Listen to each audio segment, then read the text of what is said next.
be used to plus verb की ing form. Be used to means be familiar with और be accustomed with, यानी ये structure used to का structure verb की ing form के साथ हम उस वक्त इस्तेमाल करते हैं जब हम माजी में या हाल में या मुस्तकबिल में किसी भी काम को करने के आदी हों, आदी थे या आदी होंगे, या किसी भी चीज़ जगह शख्स के आदी हों।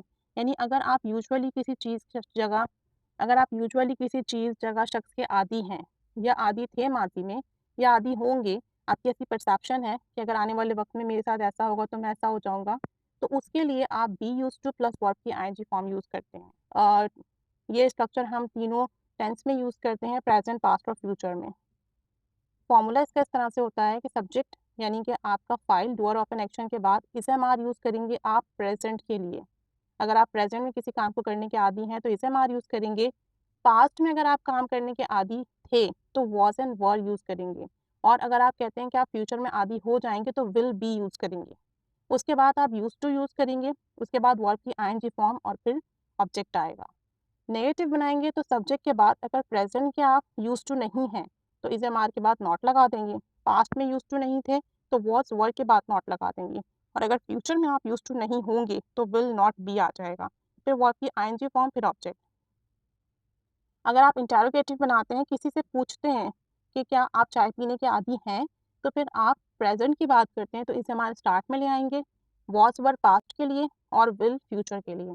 उसके बाद आपका सब्जेक्ट आएगा, फिर यूज टू आएगा, वो आपकी आईएनजी फॉर्म आएगी एंड देन ऑब्जेक्ट। सिंपल सा स्ट्रक्चर है।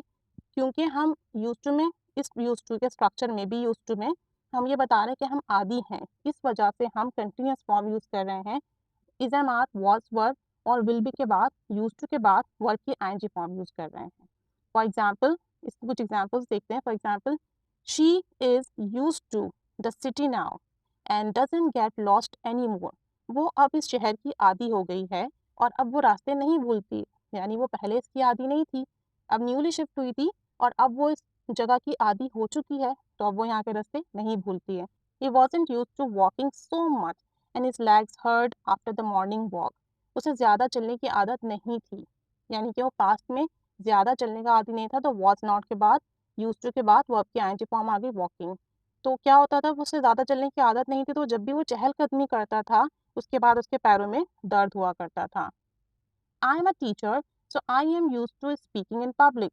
मैं एक टीचर हूँ और मैं आवाम में तकरीर करने का आदी हूँ। They are not use to enjoying in function. वो फंक्शन में इंजॉय करने के आदी नहीं है। He is use to having tea after dinner. वो खाने के बाद चाय पीने के आदी हैं। तो इज आ जाएगा हेल्पिंग वर्ब के तौर पर और वर्ब की I N G form. She was not use to eating lunch.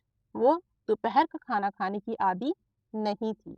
क्योंकि पास्ट की बात है इसलिए वॉज हमारा हेल्पिंग वर्ब आया और वर्ब की आईएनजी फॉर्म आ गई eating. I am not use to speaking with strangers. मैं स्ट्रेंजर से, अजनबियों से बातचीत करने की आदी नहीं हूँ। She is not use to living alone in house. वो घर में अकेले रहने की आदी नहीं है। I was not use to driving a car in night. मैं रात में गाड़ी चलाने की आदी नहीं थी। तो ये पास्ट की बात है, माइट पॉसिबल क्या वो आदी हो। I am use to taking online classes. मैं ऑनलाइन क्लासेस लेने की आदी हूँ। They will be use to playing cricket. वो क्रिकेट खेलने के आदी हो जाएंगे। अभी नहीं है लेकिन फ्यूचर में चांसेस है कि वो हो जाए। शायद अभी वो प्रैक्टिस कर रहे हैं, उसको देखते हुए हम कह रहे हैं। She will be use to taking exercise daily.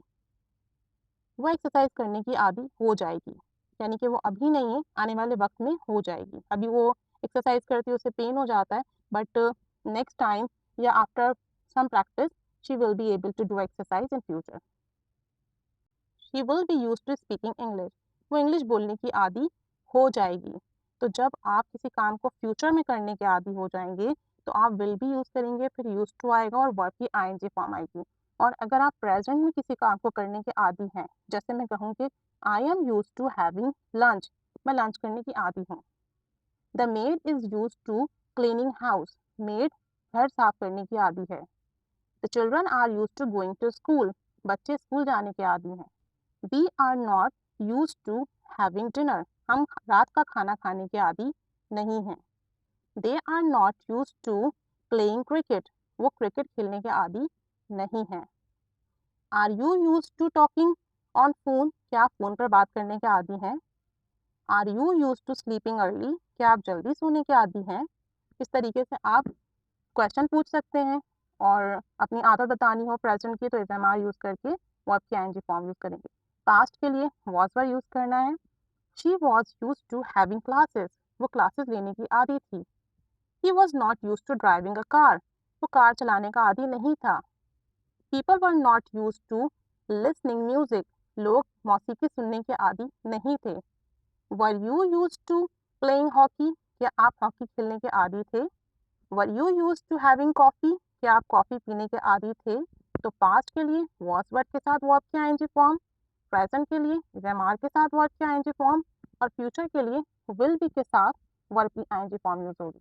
Future हमारी एक्सपेक्टेशन में आएगा, परसेप्शन में आएगा। हम प्रेजेंट सिनेरियोज को देखकर सोच रहे हैं कि हम इसके आदी होंगे आने वाले वक्तों में या नहीं। तो जब आप किसी चीज़ के आदी हैं या आदी हो जाएंगे या किसी काम को करने के आदी थे तो आप यूज टू के साथ वर्ब की आईएनजी फॉर्म यूज करेंगे। I hope this lesson is clear to you. I hope this lesson is helpful to you. If it is, तो आप कुछ सेंटेंसेस बनाइए कि आप किस काम को करने के आदी थे और किस काम को करने के आदी हैं। Share your sentences in comment box. Keep staying with us. Keep learning English. Thanks for watching.